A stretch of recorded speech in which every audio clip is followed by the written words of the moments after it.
Si tu m'as donné ta vie, je te donne la mienne. Dans le froid de la nuit, mon cœur t'appartient. Et quand la tristesse arrive, je sais tu es là, toujours près de moi. Bonjour, bienvenue à votre émission de La Victoire de l'amour. J'espère que vous allez bien aujourd'hui. Je vous rappelle que hier, c'était la journée mondiale des migrants et des réfugiés. Évidemment qu'on en parle beaucoup ces temps-ci. Et soyons comme Jésus, hein, des gens accueillants, parce qu'une place dans l'Évangile, Jésus nous dit « J'étais un étranger et tu m'as accueilli ». Alors, souhaitons bienvenue à tous ces immigrants qui arrivent, ces Syriens qui quittent un pays très difficile, et ayons l'amour pour eux comme le Christ nous le demande. On rejoint immédiatement notre ami Jean-Marc Chaput.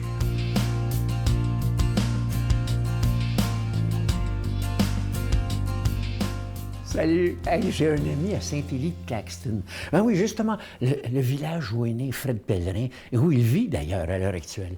Mais cet ami-là, avec sa femme, ce sont des amateurs de photographie et de faire des petits films. Ils aiment beaucoup la nature et ils vivent le long du lac Plaisant, que Fred Pellerin parle souvent.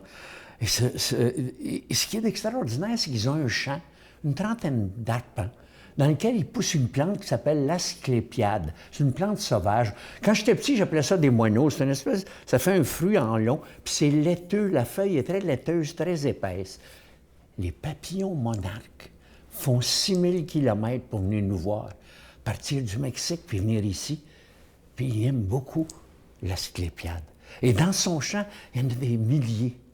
Il y en a moins à l'heure actuelle qui me disaient, puis ça l'inquiète. Mais il y en a beaucoup, beaucoup. Et tous les printemps, quand ils arrivent, ils cherchent les petits vers, leurs petites chenilles, ils les ramassent, puis ils en ramassent une cinquantaine, qui élèvent dans son salon avec des feuilles d'asclépiade, jouant toujours la même musique à l'arrière pour que ça soit calme puis qu'ils s'habituent. Puis tranquillement, ils voient les petites chenilles naître, ils les voient grandir. Puis ensuite, ils les voient aller sur des branches d'asclépiade qu'il y a dans son salon sur la table, puis commencer tranquillement à tisser un cocon. Il est d'abord très opaque, puis ensuite, il devient transparent. Il peut voir quasiment le papillon ensemble. Puis tout à coup, on voit le papillon qui sort. Et il a tout filmé ça. Sa femme a tout filmé ça pendant qu'il explique.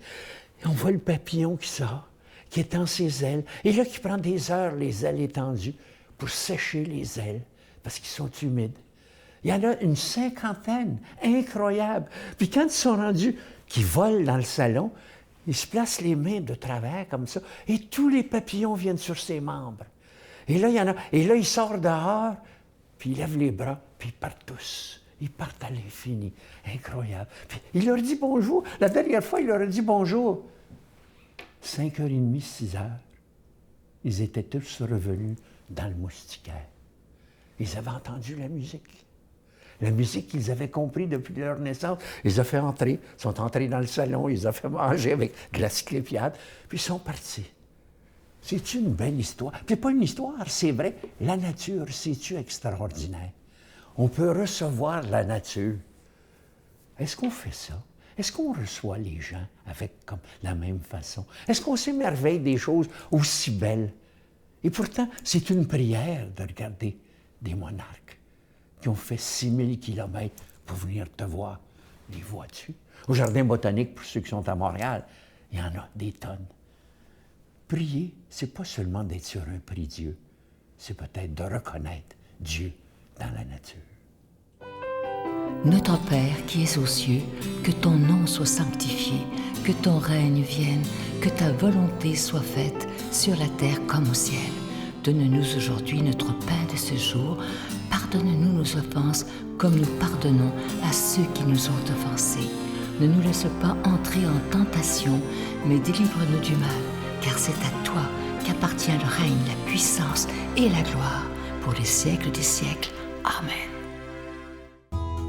Dans le cadre de l'année de la miséricorde décrétée par le pape François, la Victoire de l'amour vous invite à sa retraite spirituelle dans le centre du Québec les 8, 9 et 10 avril 2016. Sous le thème « Dieu est miséricorde, il espère et pardonne ». Venez vivre des moments de ressourcement inoubliables en compagnie de l'abbé Robert Jolicoeur, Jean-Marc Chaput, Brigitte Bédard, Sylvain Charon et Miguel Padilla à l'hôtel et suite Le Dauphin à Drummondville. Réservez rapidement à notre bureau au 514 523 44 33 ou sans frais 1 888 811 92 91. Venez vivre une fin de semaine exceptionnelle remplie d'amour, de paix et de joie. Encore une fois, je vous parle de ce beau cadeau du mois. Vous savez que depuis le 8 décembre dernier, nous sommes dans l'année de la miséricorde décrétée par le bon pape François. Et c'est un beau CD, une exclusivité de la Victoire de l'amour sur le pardon du Père Yvon Sanson. Et le sous-titre, grande question, doit-on toujours pardonner? Vous allez voir, c'est des beaux moments de réflexion avec le Père Sanson et de réflexion et de prière également, mais entre chaque chapitre, ce qui est magnifique, juste pour nous détendre et nous mettre en prière, de belles chansons du Père Yvon Sanson, fait simplement guitare et voix, vous allez voir, vous allez beaucoup aimer. Et à la fin du CD, il nous offre un beau cadeau, un beau bonus, cette chanson en exclusivité sur le CD, « Prends mon cœur ». C'est son plus grand succès, vous l'entendez pendant que je vous parle. C'est une chanson, moi, qui m'arrache les larmes à chaque fois, tellement elle est d'une grande profondeur. Et vous voyez à l'écran, le CD ne vient pas seul, il vient aussi avec la réplique exacte du cadre que vous voyez dans nos émissions en semaine, entre autres, de la Vierge de la Guadeloupe qui est apparue au Mexique dans les années 1500. Alors, avec à l'endos, la prière de protection. Je vous donne l'adresse. La Victoire de l'amour, casier postal 120, succursale Boucherville à Boucherville, J4B 5E6, je vous la redonne. La Victoire de l'amour, casier postal 120, succursale Boucherville à Boucherville, J4B 5E6. Également par téléphone, par carte de crédit dans le 514-523-4433, 523-4433 ou sans frais le 1-888-811-9291, 1-888-811-9291 et aussi sur notre site Internet, le www.lavictoiredelamour.org. Merci de tout cœur de votre grande générosité et aussi de votre prière.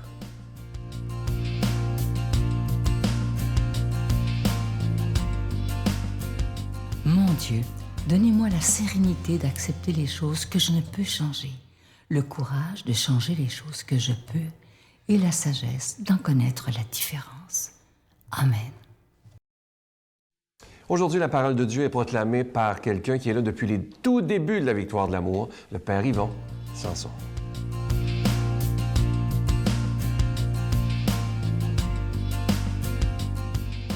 Bon début de semaine à chacun et chacune d'entre vous. Bien sûr que dans l'air, il y a beaucoup de choses au niveau des réfugiés, au niveau des personnes qui sont immigrants ici au Québec, au Canada, un peu partout dans le monde. Et aujourd'hui, c'est une journée mondiale pour les réfugiés et les immigrants. Alors, bienvenue à tout ce monde qui se joigne à nous pour vivre vraiment dans notre très, très beau pays.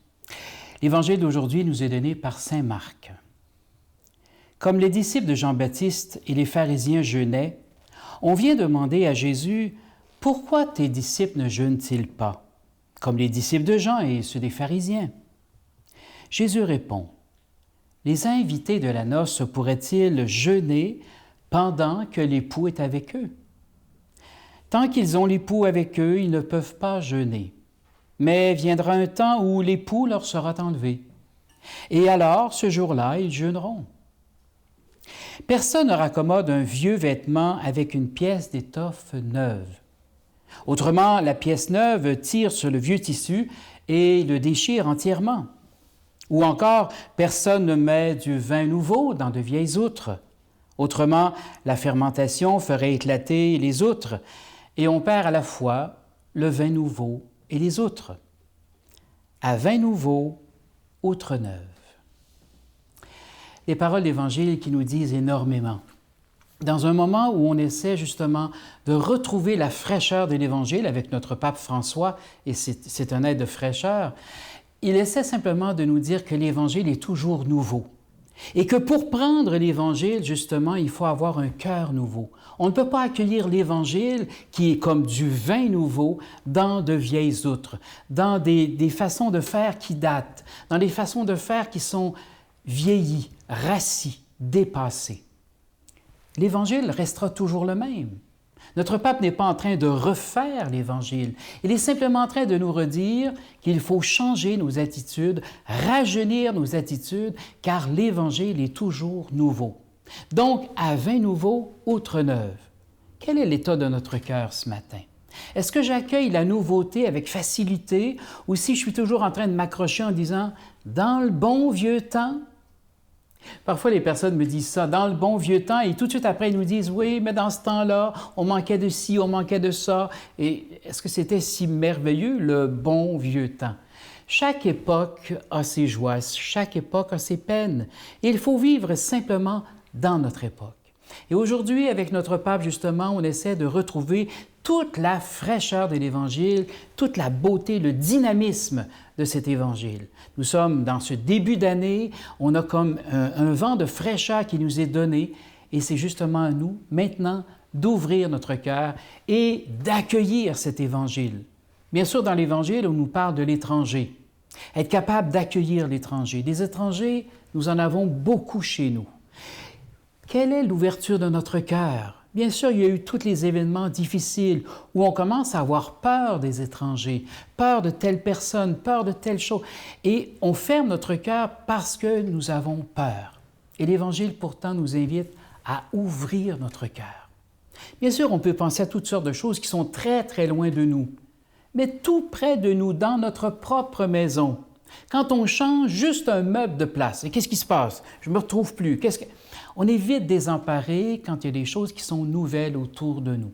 Et pourtant, l'Évangile nous invite constamment à être désinstallés, à accueillir les choses nouvelles, à accueillir ce qui est complètement nouveau tous les jours. D'ailleurs, on nous dit qu'il faut se convertir chaque jour. Des gens nous disent « Oui, mais je suis converti, ça fait 30 ans, 40 ans, 60 ans que je fréquente l'Église, que je suis baptisé, que je prie. » C'est très, très bien. Mais chaque jour, on doit renouveler notre façon d'être. Je regarde parfois des couples plus âgés, des couples qui ont 40 ans, 50 ans, 60 ans de vie commune. Et parfois, certains couples ont encore ce pétillement dans les yeux. Ils sont encore très, très proches l'un de l'autre. Alors que d'autres couples commencent à être un peu plus comme distants, comme si on se perdait de vue. Parce qu'on vit ensemble régulièrement, c'est comme si l'autre ne devenait plus important. Et je dis souvent aux couples qui vivent certaines difficultés, il faut réapprendre à se fréquenter, réapprendre à avoir des petits mots doux, une petite fleur à l'occasion, un mets particulier simplement pour fêter les retrouvailles. L'Évangile, c'est exactement la même chose. Il faut apprendre à ouvrir notre cœur tous les jours. Bien sûr, avec le petit écran et avec l'émission que vous écoutez tous les jours, soit le matin ou soit en reprise parce que vous l'avez enregistré ou quoi que ce soit, vous avez l'opportunité d'écouter l'Évangile de façon différente tous les jours. Ce n'est pas toujours le Père Yvon qui parle, c'est différentes personnes qui interviennent et je pense que ces différentes personnes peuvent toucher justement différents caractères et tout notre public peut être rejoint. Que l'Évangile aujourd'hui soit un vent de fraîcheur dans notre vie, simplement comme un souffle de l'Esprit qui nous invite à aller un peu plus loin dans notre vie personnelle, dans notre vie avec les autres et dans notre vie d'Église. Et avec l'accueil de tous ces immigrants, de tous ces réfugiés, accueillons la bénédiction du Seigneur par le nom du Père, du Fils et du Saint-Esprit. Amen. Je vous salue Marie, pleine de grâce. Le Seigneur est avec vous. Vous êtes bénie entre toutes les femmes, et Jésus, le fruit de vos entrailles, est béni. Sainte Marie, Mère de Dieu, priez pour nous pauvres pécheurs, maintenant et à l'heure de notre mort. Amen. Je vous invite à notre prochaine retraite qui aura lieu à Drummondville les 8, 9 et 10 avril prochain. Ça sera avec l'abbé Robert Jolicoeur, Jean-Marc Chaput, Brigitte Bédard, je serai là également, Miguel chantera pour nous. Et c'est dans le cadre de l'année de la miséricorde. Le thème « Dieu est miséricorde, il espère et pardonne ». Réservez rapidement. Je vous souhaite une belle journée. À demain. Bye. Pardonner, ce n'est pas excuser l'autre et la personne n'a même pas besoin de faire partie de votre vie. Ça ne veut pas dire relation, non, reprendre la relation. Absolument. Ça veut dire se libérer, laisser aller ce qui nous a fait tant souffrir et s'accorder ce moment-là pour le pardon nous réinvente. Le pardon littéralement nous réinvente. Ah, c'est beau.